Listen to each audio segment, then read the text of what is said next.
Majesty, good morning, good morning. I want to get to all of that in just a second because a lot of that we're watching and we think, wow, she's just like us. We have those same feelings. But let's talk about the UN first. I feel like the world is in such a dark place right now. And I've heard you give speeches and I feel that there is light there. Where do you find that hope and how do you convey it? Well, you're right. I think our world is at an inflection point, and it seems like polarization is really a defining feature of our world. Whenever we see somebody who disagrees with us, it's become natural to demonize them. Yeah. And when you see everything through a political lens, it becomes very difficult to come together over any issue.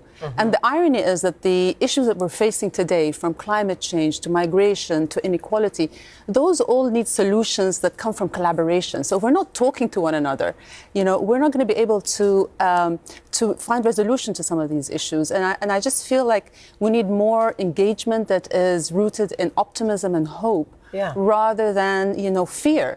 And, there's this wave of populism around the world that's using people's fears and insecurities for leaders to gain popularity, and that's not very helpful. It's not finding solutions. So I think we need to focus more, not on the why, for example, when it comes to climate change, but on the how.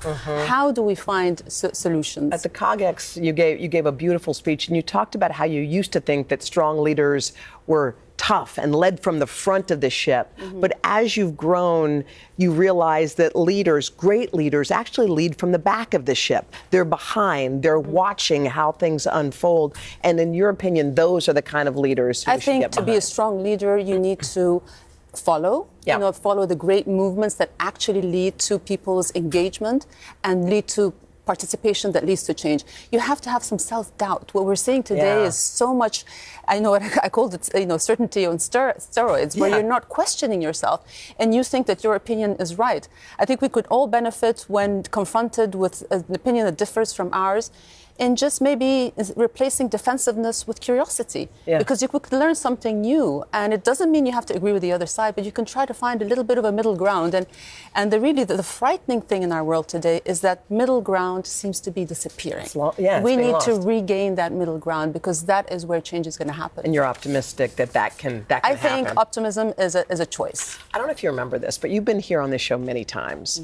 There was one time in particular that you came on when your youngest was 4 months old. True, yes. I think we have a little video. This is now 18-year-old Hashem. He just graduated from high school. When you look at those images of him as that little boy and to see what he's become. It's just scary how time flies, right? I mean, as parents, I think it's our job to, take care of our kids until they are old enough to go out into the world. But it doesn't make it easy when that day comes, actually. And, in the span of 3 months, from the end of March to the beginning of June, I had 2 children get married and 2 graduate. Oh, gosh. You're about to be an empty nester. What was I thinking? So you're an empty nester, so to speak? I'm an empty nester right now, and it's...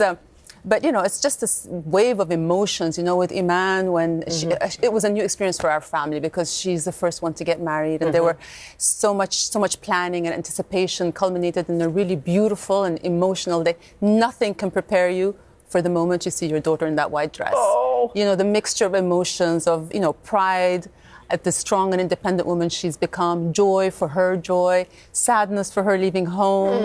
It all comes together and nothing can prepare you for that. Well, just to brag on your kids a little bit, Crown Prince Hussein went to Georgetown in the Royal Military Academy in England. Princess Iman started in Georgetown, then transferred to New York's Parsons School of Design. Princess Salma graduated from USC, and now your son is off to college. You did good by all your kids. Can I ask one thing that we wrestle with here when it comes to our kids?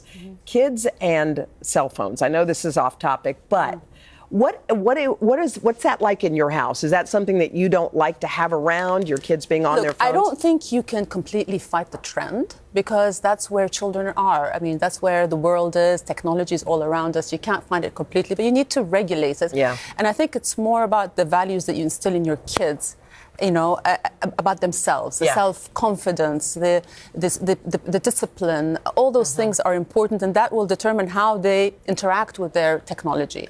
One of the first things when, just before my son announced his engagement, I took Rajwa to a side, and the first thing I told her was, there's no such thing as a 100% approval rating. You're always going to have people that are against you.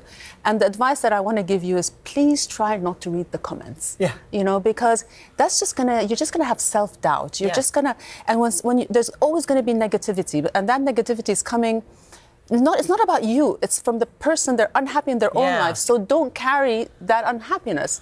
Just keep focusing on what it is you want to do, because it'll shake your confidence. You think it's not going to affect your morale, but it does. It does. And so you just need to develop healthy habits around technology. And that's what you try to teach your kids, not to stay away necessarily from their phones, but to interact with them in a healthier way, and to always establish that balance. Well, you've done so well by your children, and also by the way you're navigating your way through the world and how you're helping everyone. I just want to say thank you. It's been my honor to sit with you, Queen Rania. Thank you so much. I really appreciate it. Thank you.